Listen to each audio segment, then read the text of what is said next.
Alright, so today we are going to be working on the IS300. I do need to replace all of the inner tie rods, and I'm replacing the lower ball joint on the car because the right side's kind of bent and it's been a few years on the lower ball joint, and if you're drifting, there's a lot of abuse on it. So I bought these Import Direct. I heard it was the same as a Moog, so try it out, but because I'm running the excessive, I have to cut this, and so I'm hoping that Sawzall is able to cut this piece off right here. If not, I have to buy a new blade. And it's windy and it's gonna rain in a few hours, so hopefully I can finish this, and I can do it quickly. I just gotta cut it. So hopefully I'll finish in about an hour or so. So let's go.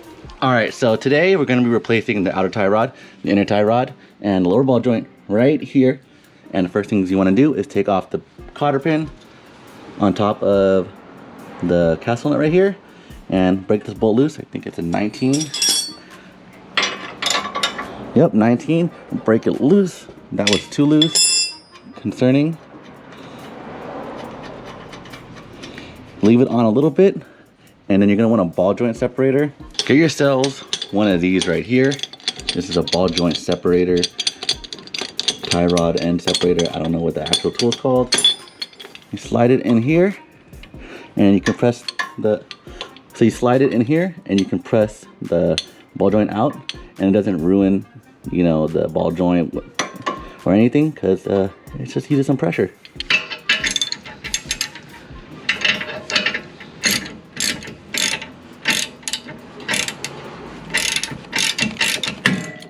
Just like that. Before you take off this bolt right here, leave it on. You're gonna want to break this bolt loose right here. That should be a, I want to say 21, 22. And you're gonna want to hit it to the right. So this.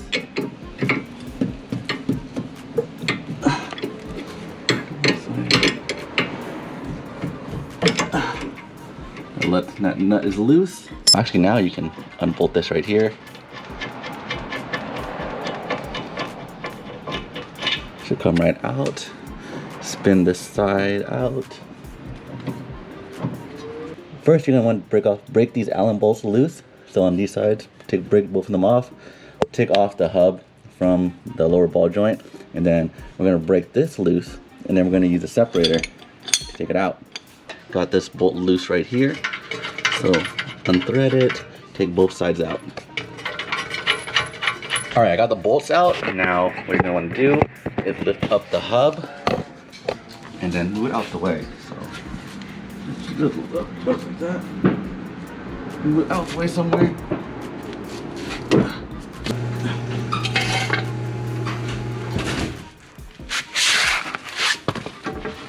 Stable right there. Oh yeah, that ball joint is busted. Look at that. Woo!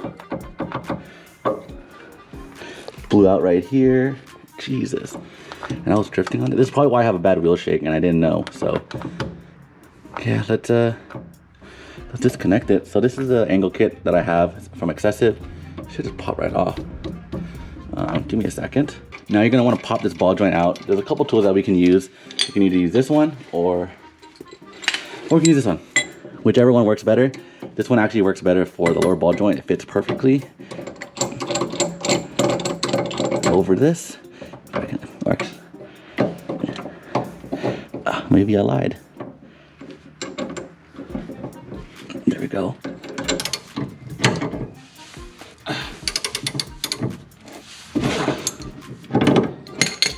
And it's out. Super easy. Surprised I didn't pop out. Slide this out. Take the bolt out right here. Old ball joint out. Get the new one, which I don't know where I put it. New ball joint right here. You can see it's a replacement. Drop it in. Put your new bolt on. And torque it down. I don't know the torque spec, so I'm gonna look it up right now for y'all. And got my angle kit, make sure this fits. So this is actually gonna go right above it like this. All right, so now it's time to take out the inner tie rod.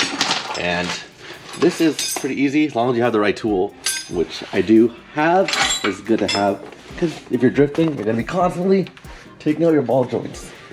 I mean your inner tie rod. So first thing I'm gonna do is take off the boot right here. So I loosen the clip right here. And there's a zip tie right here that I gotta cut, and then this boot can just come off. Let's go. Pull the boot off like that.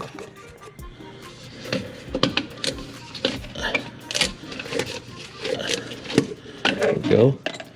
And then now it's time to get the tool. So before you can take off the inner tie rod, there's a folded lip right here that you have to hammer out because you can't twist this.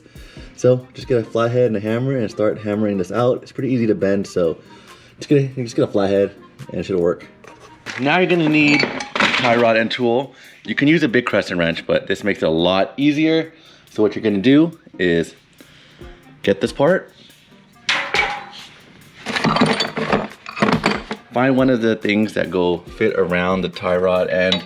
That's probably too narrow. So let's see. Find the right size, which might be this one.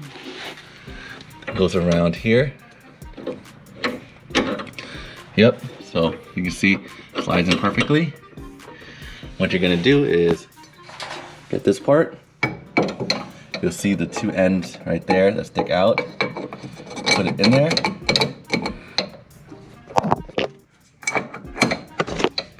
So you can slide it in, you see that right there? Slide it in, and now you can twist it loose. You can put a breaker bar at the end right here. All right, just broke it loose, and I can just spin it out. Super, super easy. Take this out. I spin it out by hand now. There we go.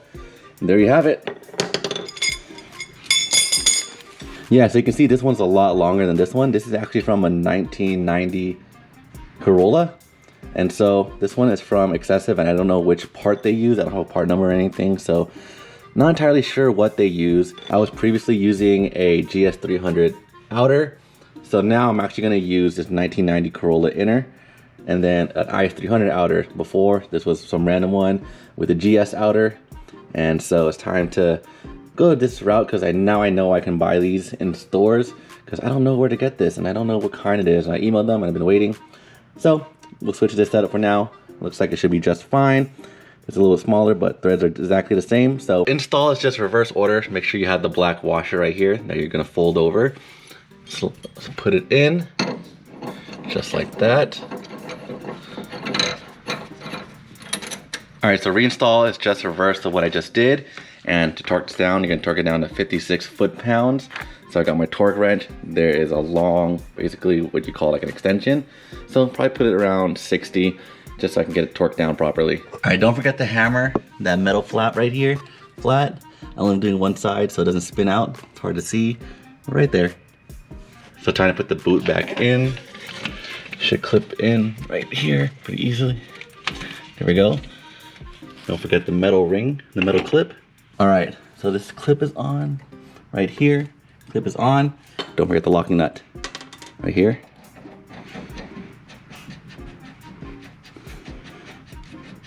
Then this.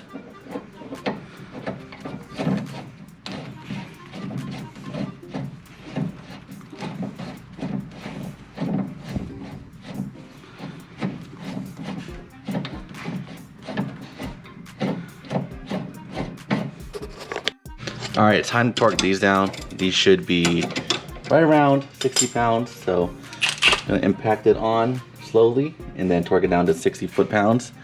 All right, so now just carry the hub, put it on top of the lower ball joint right here. So carry it, put it on top of right there. There should be some guiding pins where you can put it on and put the bolts in and torque these down. I think these go to, I wanna say 100 pounds, I think. Let me check. All right, now it's time to do your eyeball alignment. So, which way does it go? Let's see.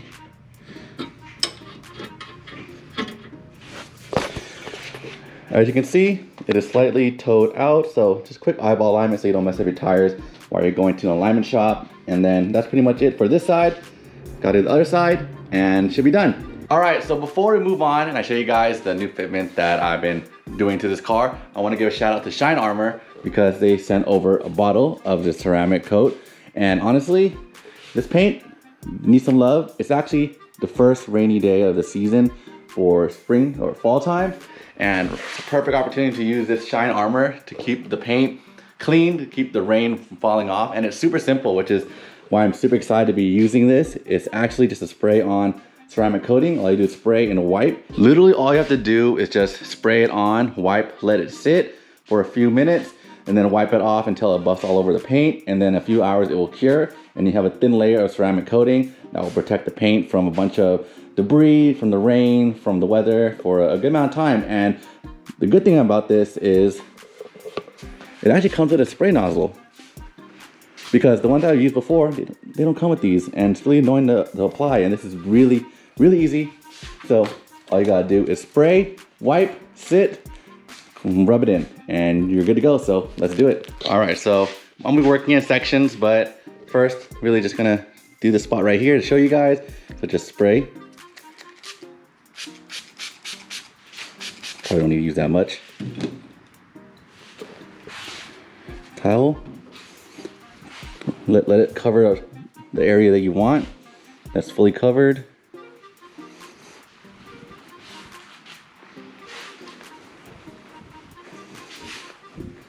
All right, let it sit for a few minutes and then wipe it in. It's been about a minute and a half, and all you gotta do is buff it to a shine. So just, oh, I can even feel the smoothness already.